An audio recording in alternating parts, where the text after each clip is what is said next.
vous allez bien. Aujourd'hui, on se retrouve pour la deuxième partie de l'histoire du sucre. Pour ceux qui ne connaissent pas, moi c'est Iliane et moi c'est Naël. Alors Naël, on rentre vite dans le vif du sujet? Bien sûr, on n'a pas de temps à perdre. Are you ready for the second part? Let's go! Le sucre ou la drogue douce du 21e siècle. Celui qu'on appelle l'or blanc est désormais omniprésent dans nos assiettes.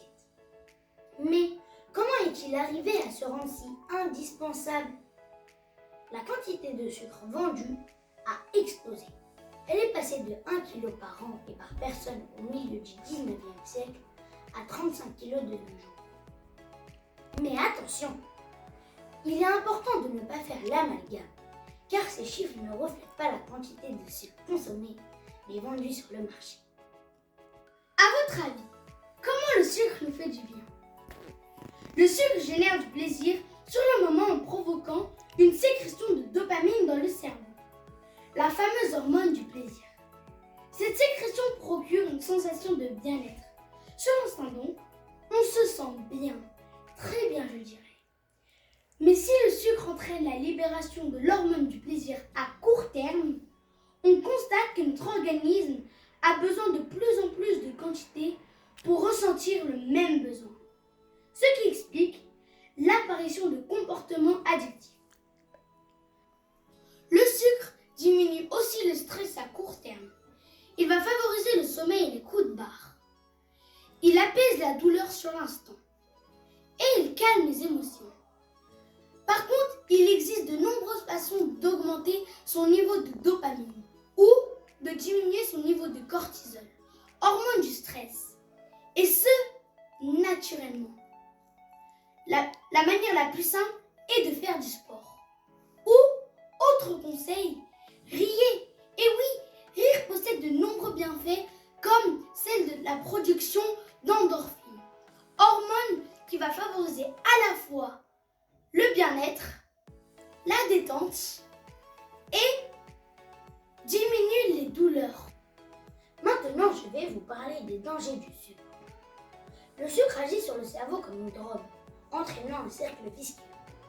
Plus on en consomme, plus on a envie d'en consommer. Parmi ces dangers, les caries dentaires, le vieillissement cutané, le vieillissement prématuré de nos cellules, augmente le risque de diabète de type 2, favorise l'obésité et le surpoids, perturbe notre flore intestinale, augmente la fatigue chronique et l'affaiblissement physique, peut favoriser l'hyperactivité chez certains individus et enfin augmente le risque de cancer. Donc vous voyez bien que c'est des risques à ne pas négliger. Donc faites attention à votre santé. Alors pourquoi ne deviendrons-nous pas plutôt consommateurs et non pas consommateurs? Un bon moyen de se responsabiliser en allant chercher toutes les informations qui nous permettent de savoir ce que l'on mange vraiment. Voici quelques conseils et astuces pour diminuer le risque de sucre sur la santé. Comme vous le saviez, le sucre est utile pour les performances corporelles et contribue au bon fonctionnement de l'organisme. Ces énergies sont nécessaires pour les activités physiques. Cependant, tout excès ou manque sont mauvais. Il faut donc consommer le sucre avec modération, surtout pour les aliments qui sont réalisés à partir de sucre brut. Ou sinon, prenez du sucre biologique. Le sucre biologique est moins nocif pour la santé. La grande majorité des aliments sont pris en grande quantité, comme les carottes, la betterave et la vanille, car ils sont réalisés à partir de sucre biologique. Faire du sport est aussi une bonne perspective pour diminuer le risque de sucre sur la santé. Et enfin, les efforts physiques permettent de brûler le stock de calories emmagasinées pendant toutes ces années.